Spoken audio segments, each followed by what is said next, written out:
Welcome back to the Manc Entrepreneur YouTube channel, and in today's episode I'm talking to you about why e-commerce isn't slowing down or isn't going anywhere soon. You see, this episode has come about because I get asked quite often, e-commerce surely has got to slow down at some point. It can't keep on growing at the rate it's growing. And this is basically my response to people who bring up that subject or ask me those questions regarding the future of e-commerce. Now, I hasten to add that this is merely my opinion. I don't have a crystal ball, but however, I'd like to think it's a pretty well-informed opinion, and as someone who's spent the past 8+ years working in the e-commerce industry. Now, I got started in e-commerce when the term e-commerce wasn't really a thing. There wasn't really e-commerce roles, there weren't e-commerce managers or e-commerce directors like there are today. I feel very fortunate that I fell into e-commerce pretty much by accident, but I think it was a great thing to fall into because of the longevity which it has afforded me, and certainly being able to get in it from such a young age and learn so much. And allow myself to become an expert. Again, I don't like throwing those terms around, but I've become very well established within e-commerce, especially multi-channel e-commerce, from a relatively young age. And like I said, still with a long time ahead of me yet. For anyone who doesn't, again, starting right at the beginning, e-commerce is basically selling things online. It's commerce of like emails were mails that were sent electronically. It's electronic commerce. It's electronic selling things. So basically selling things online, whatever e-commerce is. And obviously multi-channel e-commerce is basically selling things online on multiple places. eBay and Amazon are the two big ones, but there's Etsy, there's TradeMe in New Zealand, and loads of other marketplaces around the world. Flubbit as well are now a marketplace here in the UK. And it's never been easier for someone to sell something that they have online. You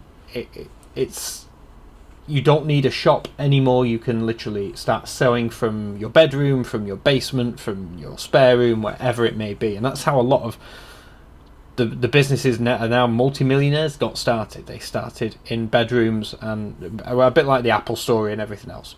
Now, the thing is there was this sort of train of thought where some people were saying, people will move back to bricks and mortar, they'll want that authentic experience. I personally don't see it. I genuinely don't see it. I think the only thing that's going to happen is that software and websites are going to get better in order to try and deliver that more bespoke, tailored, personal shopping experience. The software is already out there that's starting to do this.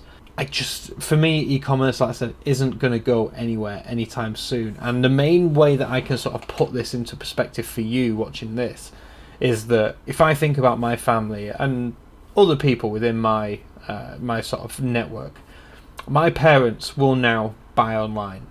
And my parents are roughly about 30 years older than I am. And then there is my grandparents, who are in their, again, roughly another 20-30 years older than my parents. And the interesting point there is that my parents do buy online, but my grandparents do not. And that is purely the sort of e-commerce generation, the online generation that we now have. And that's a video which is also coming up this week, which you'll find out more about. However, there's a gap there of between 20 and 30 years. Like I said, my grandparents don't buy online. They've asked me to buy things for them online, but they don't. Again, they're not daily buyers or weekly buyers of things through the internet. So this aging generation, as far as I can see, we have a good 20 to 30 years of people of like my parents' generation who get it and will continue to buy online, and the dying population who do not get it, who do not buy online, and they're getting replaced by those that do, which means for the next 20-30 years at least, there's going to still be this growth of people who buying online is a natural thing for them to do. And of course, as younger people start getting into the teens, getting credit cards, bank accounts, being able to purchase things online, they're obviously going to be doing it because they're growing up with it. That's normal to them. Them buying online is as normal as it was for us growing up, as to going out with friends to the shopping centres and buying things in a counter. Buying things online is just normal now.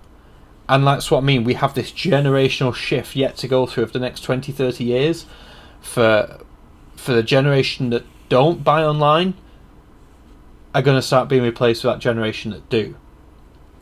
And that's the reason why I think for at least the next 20, 30 years, e-commerce is only going to grow. There's only going to be more people online. There's only going to be more mobile phone devices, more connectivity around the world, better buying experiences for everyone involved, faster internet, developments in virtual reality and AR, and that is basically what's going to give the buying experience online is in its infancy. It's only going to get better. I mean, right now we're talking video content is going to be huge for e-commerce, but like I said, augmented reality, virtual reality, these are the interesting developments for the next 5-10 years. And as that brings online purchases to more and more people, e-commerce is only going to get bigger and bigger. So for anyone watching this who thinks that the opportunity for e-commerce has gone and that the boom has already happened, I would say absolutely not. It's only going to grow. Some would say that we've only just begun when it comes to the opportunity of selling things online, and I'm pretty much down to believe them. Yes, some people have got in early and got out early, made their millions and moved on. That doesn't mean that you can't. That doesn't mean the ship has sailed. You can still get in and make an awful lot of money. There's still a huge amount of potential. The world is getting smaller when it comes to cross-border trade. It's exciting times, and yes, people will be, harbingers of doom and tell you that Brexit's a bad thing and Trump being president's a bad thing. It doesn't matter. There's so much opportunity out there. You just react accordingly. What can I say? E-commerce is going nowhere, in my opinion. It's here for the long haul, and it's already put so many bricks and mortar stores out of business. It's not going to slow down. It really isn't. So that is my belief why e-commerce is only going to get bigger. It's not going to slow down. And I may be slightly biased as that's the industry that I'm in.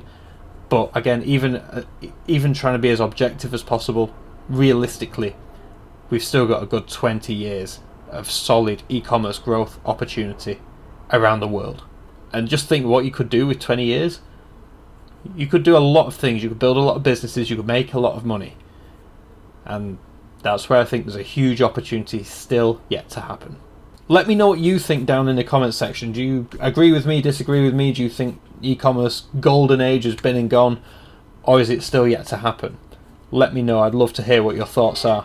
With that said, if you enjoyed this video, hit that thumbs up button. Subscribe if you are new. There's new videos every single weekday. And with that said, enjoy the rest of your day, and I'll catch you in tomorrow's video. Thank you for watching.